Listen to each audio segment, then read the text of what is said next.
You may have never heard of this visa, or if you have, you may think it only qualifies for certain types of cases. So let me challenge what you may think qualifies as a T visa. Do you think you can't apply without going to court? Or do you think that it's only for certain types of cases? If so, you may be missing out on an important opportunity that you may have overlooked when exploring your immigration options. In the next few steps, I'm going to walk you through step by step through the real eligibility criteria, the protections for survivors and for families, and the pathway to permanent residency. By the end of this video, you're going to know the difference between the myths and the facts. So let's dive into it. First of all, let's look at who actually qualifies for the T visa. And this is where I think a lot of opportunities are missed because people have a very narrow definition of what the T visa is.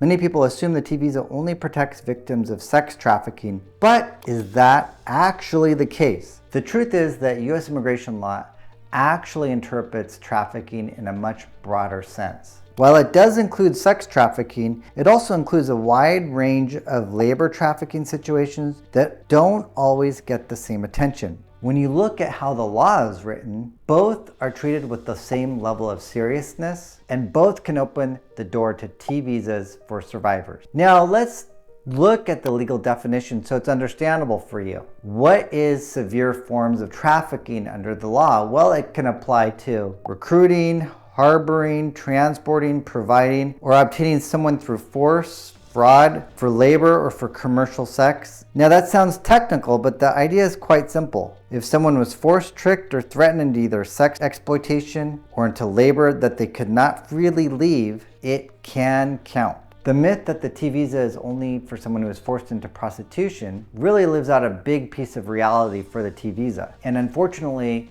that stopped many survivors from getting help. Now we're going to break down the different types of categories and explore the different types of people who may qualify for the T visa. First of all, let's look at labor trafficking. This often shows up in many hidden ways that you may not think about. For example, someone might be told they owe a large debt to an employer and must work without pay until it's repaid, a situation called debt bondage. Others may have their passport or identity documents taken and be threatened with deportation if they leave.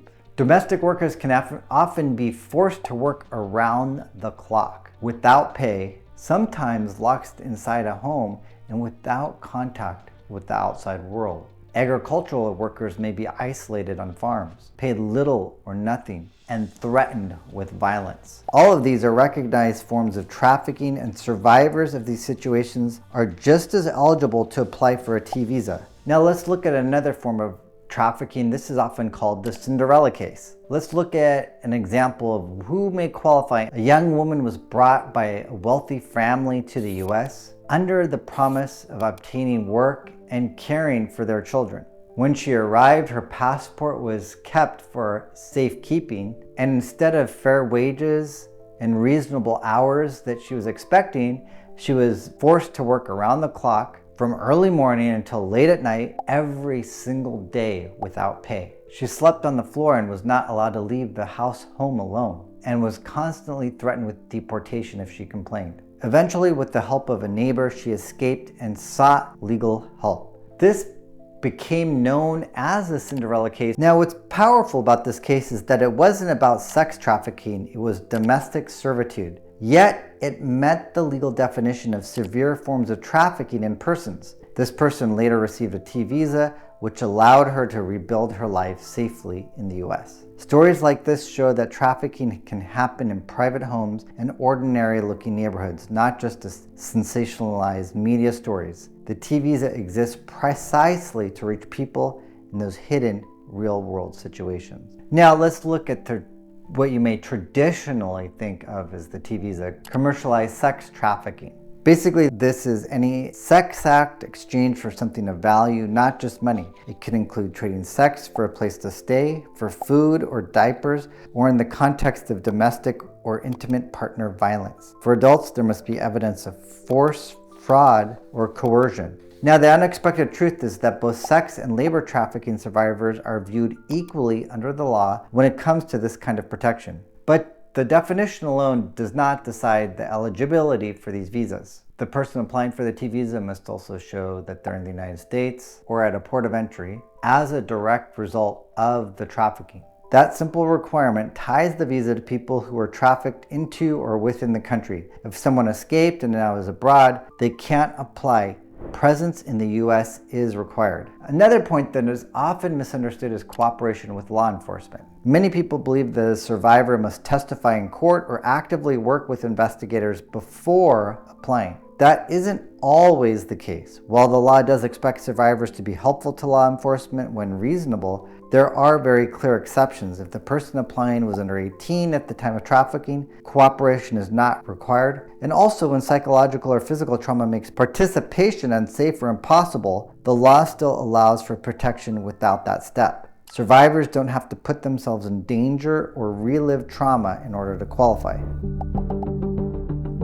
Now, eligibility only sets the foundation. The actual step of proving the experience and navigating the paperwork comes next. And that's where unique protections and safeguards start to make a difference in practice. Even if someone qualifies for a T visa, many people think the application is impossible without police testimony or court records. That belief alone has stopped many survivors from even trying. The truth is that while official records can help a case, they're not the only option and they're not always required. Survivors can apply using Form I-914 along with a personal statement of what happened.